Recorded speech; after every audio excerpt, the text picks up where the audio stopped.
Welcome back to my YouTube channel study for the competitive exam. Last class में हमने पढ़ा था angles के बारे में। एडवांस मैथ का जो हमारा चैप्टर चल रहा है लाइंस एंड एंगल में, एंगल्स के बारे में पढ़ा था। कौन कौन से एंगल थे, क्या थे, किस टाइप के थे। ठीक है, अब हम जो आज की क्लास में आज के टॉपिक पर हम बात कर रहे हैं एंगल्स विद फिगर। ठीक है, एंगल्स विद फिगर्स पढ़ेंगे हम कि एंगल्स को कैसे मेजर किया जाता है। ठीक है भाई, तो स्टार्ट करते हैं हम आज की क्लास। ठीक है, फर्स्ट एंगल है कॉम्प्लीमेंट्री एंगल। ठीक है, कॉम्प्लीमेंट्री एंगल क्या होता है, इसकी डेफिनेशन हम ऑलरेडी पढ़ चुके हैं, पहली क्लास में मैंने आपको बताया भी है। सम ऑफ टू और more angles is equal to 90 degree. ठीक है, सम ऑफ टू और more angles is equal to 90 degree. ठीक है, ये होते हैं हमारे कॉम्प्लीमेंट्री एंगल। ठीक है, तो मेजरमेंट कैसे कर लेते हैं, थीटा 1 एंगल ये हो गया हमारा, थीटा 2 ये हो गया। अब हमने पढ़ा सम ऑफ टू और मोर एंगल। अभी हमने फिलहाल टू ही एंगल्स के बारे में मेजरमेंट की है, तो theta 1 plus theta 2 is equal to 90 degree. ठीक है, अब एंगल मेजरमेंट कैसे करनी है, angle AOY plus angle AOX is equal to 90 degree. ठीक है, ये हमारे क्या होंगे, कॉम्प्लीमेंट्री एंगल। ठीक है, नेक्स्ट है हमारा सेकेंड सप्लीमेंट्री एंगल। ठीक है, सप्लीमेंट्री एंगल क्या होते हैं, सम ऑफ टू और more angle on a straight line. ठीक है, सम ऑफ टू और more angle on a straight line is equal to 180 degree is called supplementary angle. ठीक है भाई, सम ऑफ टू और more angle on a straight line is equal to 180 degree, तो वो क्या होंगे हमारे सप्लीमेंट्री एंगल। ठीक है, इसकी भी मेजरमेंट देख लेते हैं हम, थीटा 1 और थीटा 2 हमने मान लिया इसको। तो अब इसकी मेजरमेंट कैसे करेंगे, theta 1 plus theta 2 is equal to 180 degree. अब angle measurement AOY plus angle AOX is equal to 180 degree. ठीक है, तो ये थे हमारे ये था हमारा सप्लीमेंट्री एंगल। अब आगे आता है हमारा एडजेसेंट एंगल। एडजेसेंट एंगल क्या होते हैं, if angle having the common vertex, if angle having the common vertex a common side and their uncommon side are situated at the two different side of the common side। ठीक है, अब देखो क्या बोला है इसने, if angle having the common vertex, एक common vertex होता है जिस पर जो है एंगल बनते हैं, और एक कॉमन साइड होती है and their uncommon side situated at the different side of the common side. ठीक है भाई, ये होती है हमारे एडजेसेंट एंगल की डेफिनेशन। अब देखो एंगल फॉर्मेशन अगर हम बात करें, एडजेसेंट एंगल कौन कौन सा होगा। अब देखो इसमें चार तरह के हमारे एडजेसेंट एंगल बनेंगे। ठीक है, फर्स्ट पे जो मैं बना रही हूं एंगल AOY और एंगल AOY और एंगल BOY। ठीक है भाई, अब दूसरा पेयर अगर हम बात कर लें AOX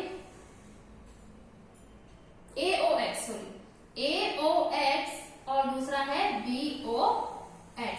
ये हमारे क्या है, एडजेसेंट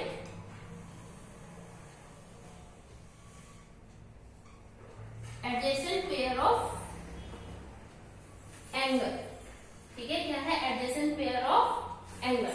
ठीक है भाई, एडजेसेंट के बारे में पता लगा आपको, कैसे एडजेसेंट एंगल मेजर करते हैं, कैसे बनाते हैं। ठीक है, नेक्स्ट है हमारा linear pair angle. Linear pair angle, one side must be common. ठीक है, one side must be common, these two angles must be supplementary. ठीक है, so these type of angle are called the linear pair.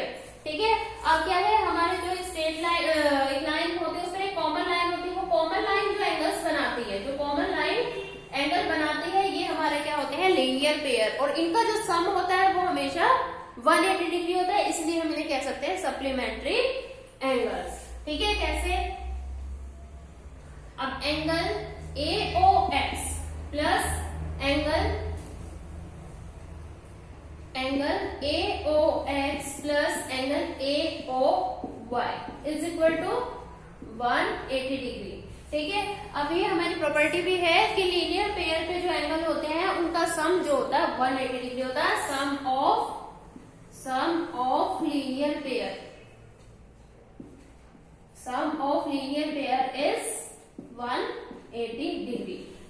हमारी property भी है कि linear pair में जितने भी एंगल बनेंगे वो हमेशा ही 180 डिग्री के होंगे। ठीक है, नेक्स्ट है हमारा वर्टिकली अपोजिट एंगल। ठीक है, वर्टिकल अपोजिट में क्या है, if to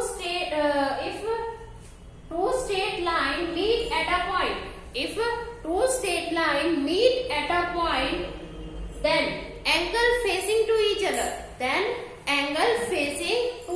other are called the vertically opposite angle। ठीक है, अब vertically opposite angle में हम क्या कहते हैं कि जब दो स्ट्रेट लाइन होती है, मान लिया ये स्ट्रेट लाइन है, ये स्ट्रेट लाइन, अब ये दो स्ट्रेट लाइन जब एक दूसरे को इंटरसेक्ट करती है, each facing of the angle are each other or called the vertically opposite angle। तो देख लेते हैं, इसके एंगल पेयर बना के देखते हैं।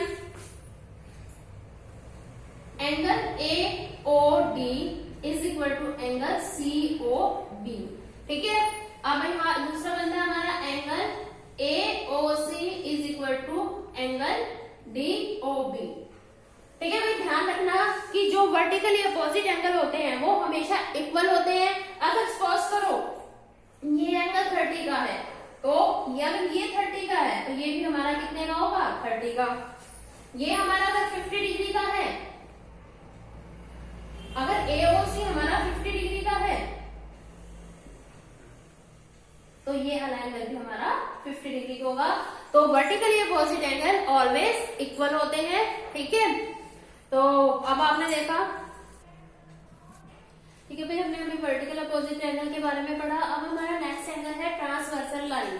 ठीक है, एंगल से पहले हम ट्रांसवर्सल के बारे में पढ़ेंगे, उसी बेस जो हम अगले एंगल जो है मेजर करेंगे।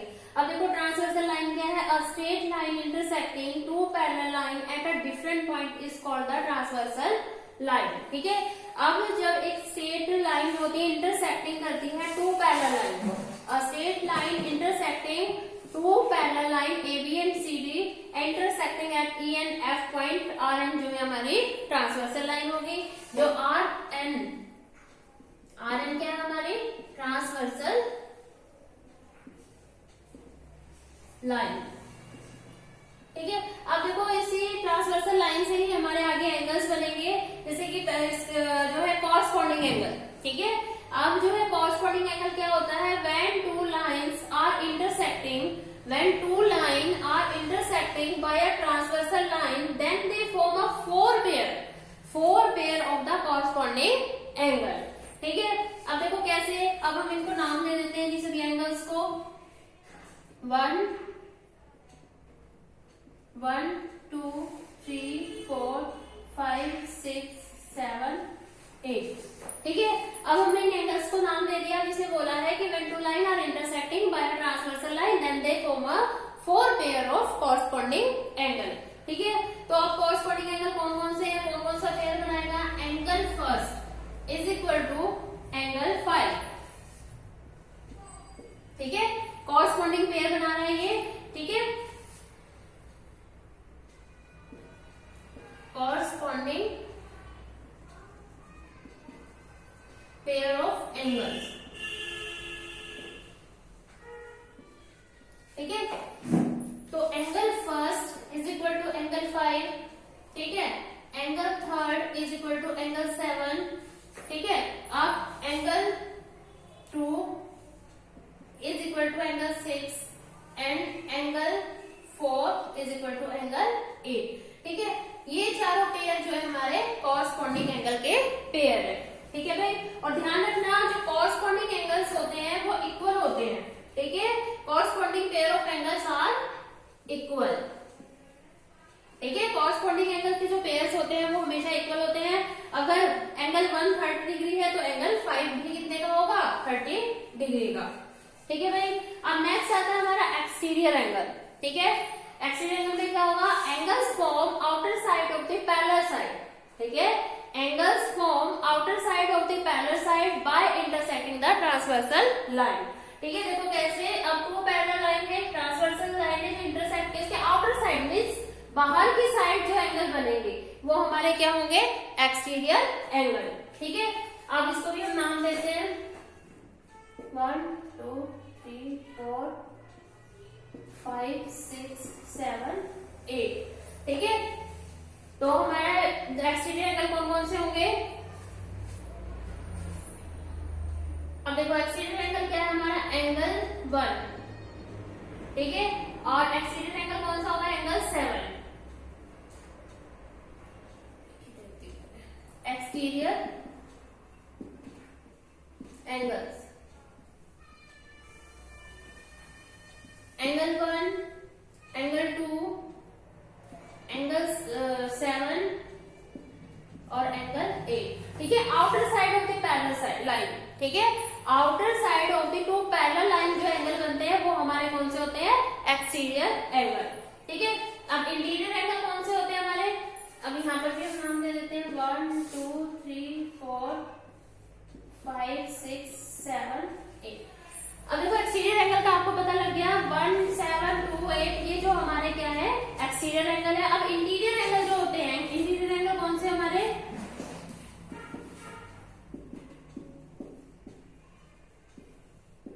ठीक है, इंटीरियर एंगल 3, एंगल 5,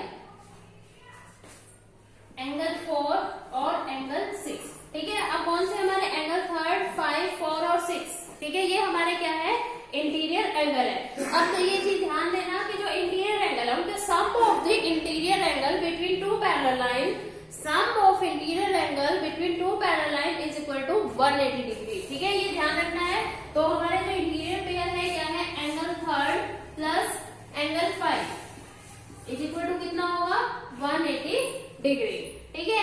ऐसे ही जो हमारा दूसरा पेयर होगा angle 4 plus angle 6 is equal to 180 degree होगा, ठीक है। Sum of interior angle is equal to 180 degree, ठीक है। अब दोनों पेयर का जो सम होगा वो 180 डिग्री होगा, ठीक है। अब अल्टरनेट एंगल कौन से होते हैं? ठीक है, अल्टरनेट एंगल, अल्टरनेट एंगल के ही आगे टू पार्ट है हमारे। फर्स्ट पार्ट है हमारा अल्टरनेट इंटीरियर एंगल और सेकंड पार्ट है हमारा अल्टरनेट एक्सटीरियर एंगल, ठीक है। इसी के आगे हमारे दो पार्ट हैं, अल्टरनेट एंगल के एक्सटीरियर एंगल और अल्टरनेट इंटीरियर एंगल, ठीक है। और अल्टरनेट एंगल समझ में आया आपको? अब अल्टरनेट इंटीरियर एंगल कौन से होते हैं? ठीक है, alternate interior angle, alternate interior angle हमारा होगा एंगल 3 और एंगल 6, एंगल 3 और एंगल 6, ठीक है। और दूसरा कौन सा होगा? Angle 4 is equal to angle 5, ठीक है। ध्यान रखना जो अल्टरनेट एंगल होते हैं वो हमेशा इक्वल होते हैं, ठीक है। अल्टरनेट एंगल जो होते हैं वो हमेशा इक्वल होते हैं। तो हमारा क्या होगा? Angle 3 is equal to angle 6 और angle 4 is equal to angle 5, ठीक है भाई। ये हमारे क्या थे? Alternate interior angle. अब अल्टरनेट एक्सटीरियर एंगल कौन से होते हैं? अल्टरनेट, ध्यान रखना भी अल्टरनेट लेना। अल्टरनेट हमारा क्रॉस में होता है एक तरह से। अब बात करें इंटीरियर का, देखो इंटीरियर एंगल हमारे बिटवीन टू पैरेलल लाइन थे, ठीक है। तो हमारे अल्टरनेट एंगल हो गए 3, 6, 4, 5, ठीक है। और इनके जो अल्टरनेट एंगल होते हैं इक्वल होते हैं, ये आपको पता चल चुका है। अब जो अल्टरनेट एक्सटीरियर एंगल है, अल्टरनेट एक्सटीरियर एंगल भी अल्टरनेट क्रॉसिंग में ही होंगे। एंगल 1 का जो अल्टरनेट होगा 8 होगा, angle 1 is equal to angle 8 और angle 2 is equal to angle 7, ठीक है। ये हमारा क्या है? अल्टरनेट एक्सटीरियर एंगल है, ठीक है भाई। समझ में आया? अल्टरनेट एंगल जो होते हैं हमारे दो तरह के होते हैं, interior, alternate interior and alternate exterior, ठीक है। अब अल्टरनेट इंटीरियर जो एंगल है हमारे क्या है? 3 और 5, 4 और 6 और सम, ध्यान रखना इंटीरियर एंगल का जो सम होता है वो हमेशा जो है 180 डिग्री के सॉरी इक्वल होते हैं। अल्टरनेट इंटीरियर एंगल का सम जो होता है वो 180 होता है, अल्टरनेट जो एंगल होते हैं वो इक्वल होते हैं। एक्सटीरियर एंगल भी का भी यही है, जो हमारे अल्टरनेट है आउटर साइड से भी हमें लेना है, 1 का होगा 8 और 2 का होगा 7, ठीक है भाई। आप आज की क्लास में आपने पढ़ा एंगल्स विद फिगर्स में हर टाइप का एंगल आपने पढ़ा, कॉरस्पॉन्डिंग एंगल्स हो गए, interior, exterior, vertical, opposite, linear pair, all of the angle के बारे में आपने पढ़ा, ठीक है। अब अगली क्लास में हम करेंगे पॉलीगोनल के बारे में, ठीक है भाई। आज की क्लास में हम इतना ही पढ़ेंगे कि कैसे एंगल मेजर करा हमने, कैसे जो है एंगल की मेजरमेंट थी, ठीक है। तो अगली क्लास हमारी पॉलीगोनल के ऊपर होगी। अगर वीडियो अच्छी लगी हो तो लाइक, शेयर, सब्सक्राइब करना ना भूले। Thanks for watching video. बने रहें study for the competitive YouTube channel. Thank